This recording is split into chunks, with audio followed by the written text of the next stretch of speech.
Hello everyone, welcome you all in learn to teach with doctor Vinod Shrivastava. Student, जैसे कि आपको पता ही है कि आजकल मैं अपने चैनल पे language across the curriculum paper के एक टॉपिक पे बात कर रही हूँ, जिसमें कि हमने नैरेटिव टेक्स्ट स्टार्ट किया है और इसकी पार्ट 1 पे हमने चर्चा की है, जिसमें कि हमने इसके मीनिंग, पर्पस के बारे में जाना है।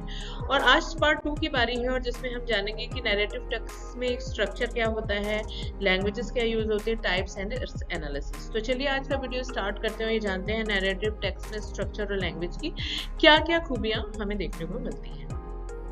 तो स्टूडेंट, जैसा कि मैंने बताया, पार्ट 2 में हम इसके स्ट्रक्चर के बारे में जानेंगे। तो स्ट्रक्चर पे अगर मैं बात करूं तो अकॉर्डिंग टू विलियम लेबर्ग 1972 इन्होंने ये बोला है कि narrative text have a pattern in simple form, they have 3 parts. तो एक पैटर्न होता है, एक तरीका होता है जब नैरेटिव टेक्स्ट की बात करते हो, और उस तरीके को हम 3 अलग अलग भाग में डिवाइड कर सकते हैं। यानी कि पूरा जो टेक्स्ट हमें देखने को मिलता है उसको हम 3 पार्ट में कैटेगराइज कर सकते हैं, जो कि आप यहाँ देख सकते हो। मैंने सिंपली बता रखा है, ओरिएंटेशन हो गया टेक्स्ट का, कॉम्प्लिकेशंस हो गए इसके, एंड रिजोल्यूशन। तो इन तीन पार्ट में नैरेटिव टेक्स्ट जो है उसका स्ट्रक्चर करा जाता है।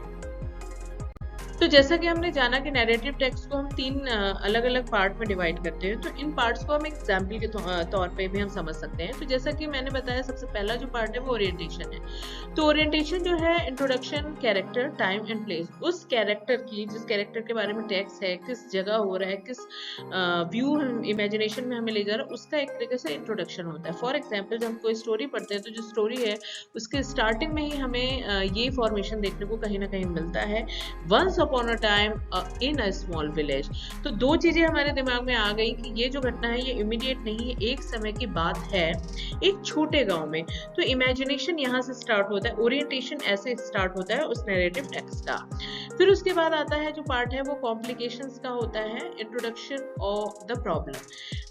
स्मॉल विलेज है, एक समय की बात है, लेकिन उसमें घटना क्या घटित हुई है वो आ गया introduction of the problem. For example, storm destroy the crops. एक तूफान ने पूरी की पूरी फसल को उजाड़ दिया। तो ये घटना हुई, ये एक कॉम्प्लिकेशन है उस नैरेटिव टेक्स्ट के अंतर्गत। और फिर इसका कहीं ना कहीं हम सॉल्यूशन जानने की कोशिश करेंगे, जो कि इसका थर्ड पार्ट बनेगा, विच इज रिसोल्यूशन, जैसे कि सॉल्व द प्रॉब्लम। उस प्रॉब्लम को, यानी कि जो क्रॉप डिस्ट्रॉय हो गई थी, वो कैसे उस टेक्स्ट में सॉल्व होकर हमारे सामने आ रही है। For example, peace return to the village. गांव में शांति फिर से वापस आ गई।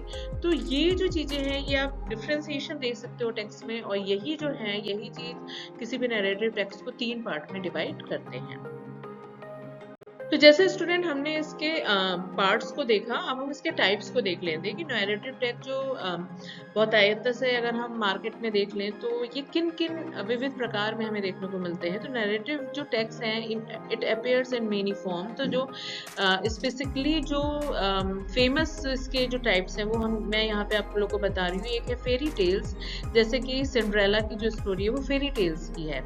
मिथ्स, ग्रीक मेथोडोलॉजी, ये एग्जाम्पल है जो कि आप राइट हैंड पे देख रहे हो। Legends, king Arthur. Fables, the fox and the grapes. And modern fiction, जिसमें कि द एल्केमिस्ट। तो ये कुछ एग्जाम्पल हैं जो कि आपको टाइप्स बता रहे हैं कि नैरेटिव टेक्स्ट कितने प्रकार के होते हैं। तो fairy tales, myths, legends, fables and modern fiction, ये हमें इसके प्रकार देखने को मिलते हैं।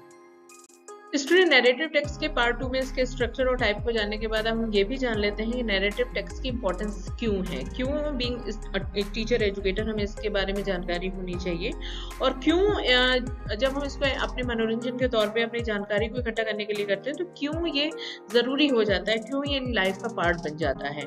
तो जब हम बात करते हैं इंपॉर्टेंस ऑफ नैरेटिव टेक्स्ट, तो we understand life through stories. जो कहानियां होती हैं वो हमें जीवन समझने में मदद करती हैं। तो वी अंडरस्टैंड लाइफ, हमें अपने जीवन को या दूसरों के जीवन को बखूबी समझने में हमें मदद करता है।